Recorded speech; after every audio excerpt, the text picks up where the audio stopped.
အားလုံးပဲမင်္ဂလာပါ Flame Watch ကနေပြန်လည်ကြိုဆိုလိုက်ပါတယ်ဒီနေ့မှာတော့ကျွန်တော်တို့ဟာ The Shilling Boy လို့အမည်ရတဲ့အရှင်ဟာတာရုပ်ရှင်ကားလေးကိုတင်ဆက်ပေးသွားမှာဖြစ်ပါတယ်ဇလန်အကြောင်းအရာတွေကိုအသေးစိတ်ပြောပြသွားမှာဖြစ်လို့ spoiler ဇလန်ကြိုပြောခြင်းတွေပါဝင်နိုင်တယ်ဆိုတာကိုတော့ကြိုပြီးသတိပေးပါရစေဇလန်လေးကတော့အသက်8နှစ်အရွယ်ကောင်လေးတစ်ယောက်ဟာရှေးဟောင်းရှောင်းလင်ဗုဒ္ဓဘာသာကျောင်းတော်ကြီးတဲကိုလမ်းလျှောက်ဝင်လာရာကနေစတင်ထားတာပါသူကျောင်းတော်တဲကိုခြေလန်းဆလန်းလိုက်တာနဲ့တပြိုင်နက်နောက်ွယ်ကအေယာမတကားကြီးဟာဝုန်းကနေမြည်တမ်းတဲ့အတူအလိုလျောက်ပိတ်သွားခဲ့ပါတော့တယ်ဒါပေမဲ့ဒီကောင်လေးကတာမန်ကလေးတစ်ယောက်တော့မဟုတ်ပါဘူးသူဟာအရွယ်နဲ့မလိုက်အောင်ကိုခံပညာမှာထူးချွန်ထက်မြက်လွန်းတဲ့ရှဲယူပဲဖြစ်ပါတယ်သူဟာအသက်3နှစ်သားအရွယ်ကလေးကခေါင်းဖူပညာရက်ကိုလေ့ကျင့်လာခဲ့တာဖြစ်ပြီးဒီနေ့မှာတော့အသက်8နှစ်သားလေးအနေနဲ့သူ့ဘဝရဲ့အကြီးမားဆုံးသောစိန်ခေါ်မှုနဲ့ရင်ဆိုင်ရတော့မှာပါကျောင်းတော်ကြီးရဲ့အတွင်းထဲမှာတော့ရှောင်းယူဟာသူ့ထက်ဝါရင်းတဲ့စီနီယာကျောင်းသားကြီး3ယောက်ကိုစိန်ခေါ်ဖို့အစင်းတဲ့အနေထားနဲ့စောင့်ကြိုနေပါတော့တယ်သူဟာဒီစိန်ခေါ်မှုကိုအောင်မြင်ဖို့ဆိုရင်အမွှေးတိုင်တစ်တိုင်ကုန်အောင်မလောင်ခင်မှာသူတို့ကိုအပြတ်သက်အနိုင်ယူရမှာဖြစ်ပါတယ်အကယ်၍အမွှေးတိုင်သာကုန်သွားခဲ့ရင်တော့သူဟာဒီစမ်းသက်ပွဲမှာရှုံးနေသွားမှာပါပထမဆုံးစီနီယာ2ယောက်ကတော့သူတို့မှရှိသမျှအစွမ်းကုန်ထုတ်သုံးပြီးတိုက်ခိုက်ခဲ့ကြပါတယ်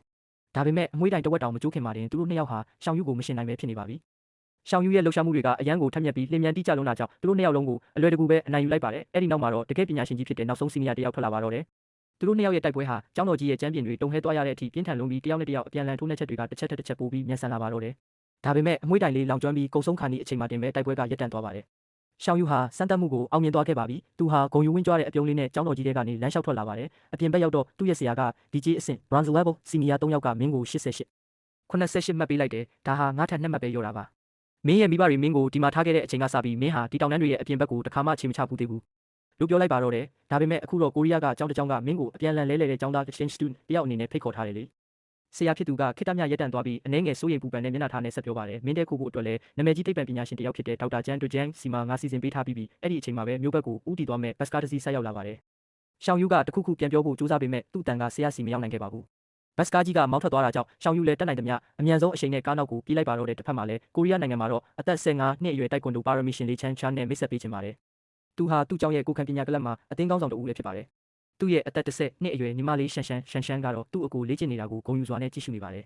သူတို့အနီးနားမှာတော့ကလပ်ရဲ့မန်နေဂျာဖြစ်သူလန်ဝမ်နဲ့သူမရဲ့မောင်လေးဘေးတို့ရှိနေကြပြီးသူတို့2ယောက်ဟာဒေါက်တာချန်ရဲ့သားသမီးတွေပဲဖြစ်ပါတယ်ချန်ဟာရုပ်ရည်ချုံမောပြီးတမာထက်မြက်ယုံတင်မကပဲကိုယုံကြည်မှုလည်းအပြည့်ရှိသူပါ